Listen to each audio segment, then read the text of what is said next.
আরে বাড়িতে তো কাউকে দেখতেছি না। ও ছেলটু বেলটু, কই গেলি তোরা? একটা পোলাপানও দেখতেছি না। ছেলটু বেলটু কেউ নাই দাদা, আমি খাওয়াই না বলা আইসা বসে একলাই। ডাকলাম ছেলটু বেলটু রে, তুই আসলি কেন? ব্যাপার কি?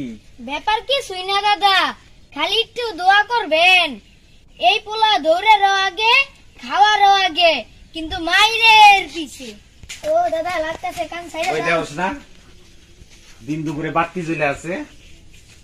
কান সাইডে দাও, আমি বাতি বন্ধ করতেছি গিয়া। শোন শোন শোন, এদিকে আয়, এদিকে আয়, এদিকে আয়, এদিকে আয়। আমি গন্ধে দেখতেছি, হ্যাঁ, বাড়িঘরটা ভালো করে দিয়ে রাখি, আচ্ছা। নইলে কিন্তু খবর আছে। তেল বললে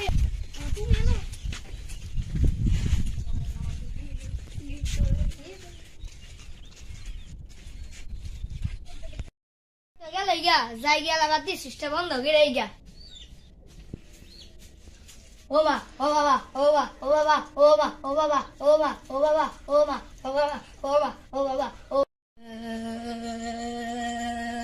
আরে এটা জঙ্গল, এটা করতেছে কি লাগা? এই বিগ ডান্স করতেছে, বাজো তারা বিগ ডান্স।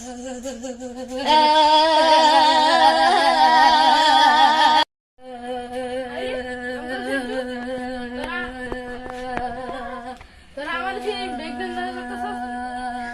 আমার কি না শখ নাই?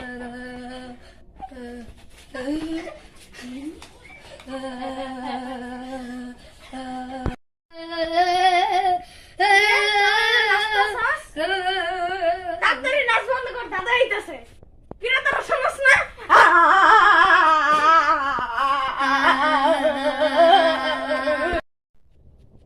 আরে এটা তো বিদ্যুতের তারের সাথে আটকা পড়েছে।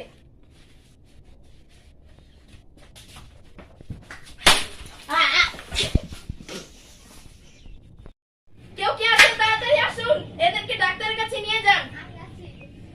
বিদ্যুৎ ব্যবহারের অসাবধানতার কারণে প্রতি বছর অকালে প্রাণ হারাচ্ছে অনেক মানুষ, ঝরছে স্বজন হারাদের চোখের পানি। আসুন আমরা সকলে বিদ্যুৎ ব্যবহারে সচেতন হই, বিদ্যুতের অপচয় রোধ করি, ঘরের অফিসের বিদ্যুতের সুইচ নষ্ট কিনা তা পরীক্ষা করি। আরেকটি বিশেষ কথা, বিদ্যুৎ স্পৃষ্ট ব্যক্তিকে না ছুঁয়ে হাতের কাছে পাওয়া শুকনো কাঠ বা বাঁশ দিয়ে ধাক্কা দিতে হবে। সম্ভব হলে মেইন সুইচ বন্ধ করতে হবে। আসুন নিজে বাঁচি এবং অন্যকে বাঁচাই। So be careful.